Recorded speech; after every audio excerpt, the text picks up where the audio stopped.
तो भाई ये देखो, यह है इंजीनियरिंग मैथमेटिक्स की अगली वीडियो, बहुत इंपॉर्टेंट है ये भी। तो पहला जो है वो कहता है ऑर्डर माइनस रैंक। अगर ऑर्डर में से आप रैंक को हटाओगे तो नलिटी आ जाएगी। इसका मतलब जैसे मैंने आपको बताया था, कोई मैट्रिक्स है 3x3, तो उसकी पहली और दूसरी रो जो है वो रिलेशन बना रही है और R3 वहाँ से जीरो हो जा रहा था पूरा। जैसे मैंने बताया था R3 जो है पहली और दूसरी रो के टर्म्स में हम एक्सप्रेस करवा रहे थे, तो वो पूरा जीरो हो जाता है। तो वहाँ पर से जो रैंक है वो 2 आ जाती है। तो ऑर्डर माइनस रैंक मतलब कि ऑर्डर तो 3x3 था, 3 ऑर्डर 3 था, 3 - 2 तो 1 आ गया। इसका मतलब नलिटी क्या होता है, जो भी डिपेंडेंसी आ रही है वो नलिटी है। मतलब एक रो बाकी दो पे डिपेंड कर रही है, तो दो इंडिपेंडेंट हो गए, एक डिपेंडेंट हो गया, तो वो रैंक को एक कम कर दे रहा है डिपेंडेंसी, क्योंकि पूरी रो जो है जीरो हो जाएगी। और बताया था मैंने आपको कि अगर एक रो पूरी जीरो हो जाती है एक्लन फॉर्म में, तो वहाँ से क्या हो जाता है, number of non zero rows ही रैंक हो जाती है। या फिर अगर एक रो पूरी आप जीरो बना पा रहे हो तो डिटर्मिनेंट जीरो आ जाएगा मैट्रिक्स का। और मैंने बताया था डिटर्मिनेंट जीरो आती फुल रैंक मैट्रिक्स नहीं रहेगा वो। तो ऑर्डर 3 था, रैंक 2 थी, तो नलिटी 1 होगी। समझ गए होगी आप, मतलब डिपेंडेंसी और नलिटी सेम चीज़ है। अगर एक डिपेंडेंट रो है बाकी दो इंडिपेंडेंट है तो नलिटी 1 होगी, क्योंकि रैंक 2 होगी, ऑर्डर 3 है। तो ऐसे समझ सकते हो। अब क्या है, properties of eigen values and eigen vectors. ये कहता है अगर x जो है आइगन वेक्टर है मैट्रिक्स A का, तो kx भी एक आइगन वेक्टर होगा उसी मैट्रिक्स का। मतलब कोई x जो है आइगन वेक्टर, मतलब आइगन वेक्टर जो होता है ये वेक्टर फॉर्म में होगा, जैसे कॉलम वेक्टर की फॉर्म में। तो अगर x एक आइगन वेक्टर है तो k से मल्टीप्लाई कर दो आप सिंपल स्केलर से, वो भी एक आइगन वेक्टर होगा A का। ये मैं अभी क्वेश्चन कराऊंगा तो वहाँ से समझ जाओगे। आइगन वेक्टर कुछ नहीं होता है, जो लैम्डा मैंने निकाल के दिखाया था आइगन वैल्यूज़, तो a माइनस लैम्डा आई आप करो इंटू x इक्वल टू 0। तो या फिर a x equal to lambda x कर दो। आप x मानो कोई भी एक मतलब कॉलम वेक्टर, अगर उसको a से मल्टीप्लाई करने पे लैम्डा इंटू वही वेक्टर बन रहा है तो वो हो जाएगा आइगन वेक्टर। तो उसे हम निकालते हैं। वैसे तो MCQ क्वेश्चन में हमें मेथड लगानी नहीं पड़ती लंबी वाली, सीधे ax equal to lambda x comparison करके हमें पता लग जाता है उन चार में से कौन सा ऑप्शन है। लेकिन उसकी जो कन्वेंशनल तरीका है निकालने का वो अभी कराता हूँ अगली वीडियो में। तो ये समझ गए होगे आप। अब देखो ये इंपॉर्टेंट है एक और, अगर A एक मैट्रिक्स है, जैसे कोई मैट्रिक्स गिवन होता है, उसकी आइगन वैल्यूज़ आ रही है n number of eigen values आ रही है और वो डिस्टिंक्ट है, मतलब सब अलग अलग है, तो ये डेफिनेट हो जाएगा, मतलब पक्का हो जाएगा कि उसके पास n linearly independent eigen vectors आएंगे। इसका मतलब हर आइगन वैल्यू जो होती है उसके करस्पॉन्डिंग आप एक आइगन वेक्टर निकालोगे। तो ऐसी n आइगन वैल्यूज जो होंगी उनके करस्पॉन्डिंग आप जितने आइगन वेक्टर निकालोगे वो लीनियरली इंडिपेंडेंट हो जाने का मतलब यह है उन पर रिलेशन नहीं आएगी कोई।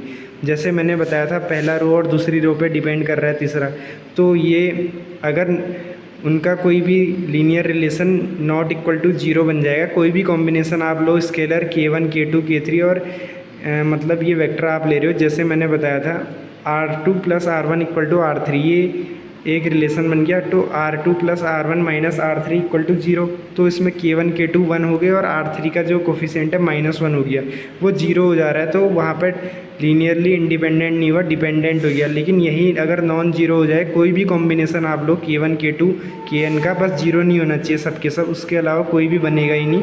तो ये होती है लीनियरली इंडिपेंडेंट। अगर डिस्टिंक्ट है सारी आइगन वैल्यूज़ तो लीनियरली इंडिपेंडेंट होंगे, श्योर हो गया।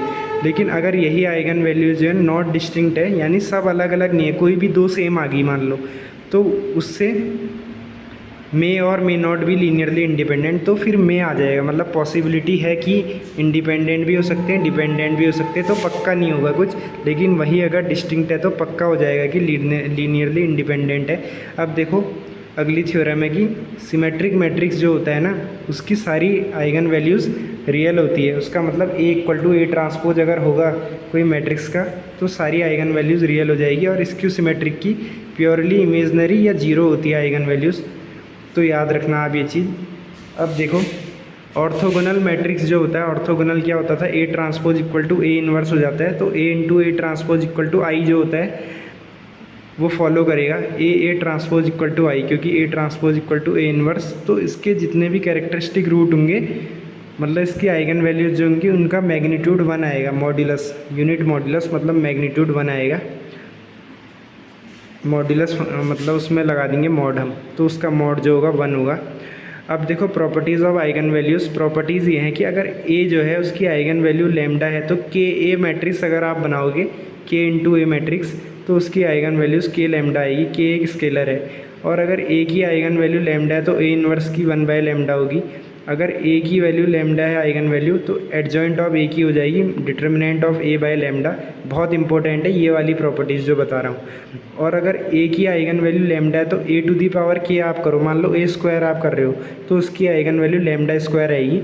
अगर ए की 3 आइगन वैल्यू आ रही है लैम्डा 1 लैम्डा 2 लैम्डा 3 तो ए स्क्वायर की आइगन वैल्यूज़ आएंगी lambda 1 to the square lambda 2 square lambda 3 square. तो ऐसे करके लेना है। करस्पॉन्डिंग आइगन वैल्यूज़ ये होंगी, इसकी लैम्डा उसकी के लैम्डा, इसकी लैम्डा 1 बाय लैम्डा, इसकी लैम्डा उसकी lambda to the power of k. तो ऐसे ध्यान रखना है, इंपॉर्टेंट है ये वाला, इससे क्वेश्चन आते हैं गेट में। और ये तो पहले बताया था मैंने, सम ऑफ आइगन वैल्यूज़ जो होगा वो ट्रेस होगा मैट्रिक्स का। जो मैट्रिक्स आप जिसकी आइगन वैल्यूज़ कैलकुलेट कर रहे हो तो उन आइगन वैल्यूज़ का जो सम हो जाएगा वो ट्रेस के बराबर आएगा। और प्रोडक्ट जो आएगा तो वो गिवन मैट्रिक्स के डिटर्मिनेंट के बराबर आएगा जिनकी आप आइगन वैल्यूज़ निकाल ले हो। तो उन आइगन वैल्यूज़ का प्रोडक्ट डिटर्मिनेंट ऑफ मैट्रिक्स हो जाएगा। और याद रखना एक और चीज़, ट्रायंगुलर और डायगोनल मैट्रिक्स में आइगन वैल्यूज़ जो होती है खुद डायगोनल एलिमेंट हो जाते हैं। डायगोनल मैट्रिक्स मतलब डायगोनल के अलावा, प्रिंसिपल डायगोनल के अलावा सब जीरो हैं।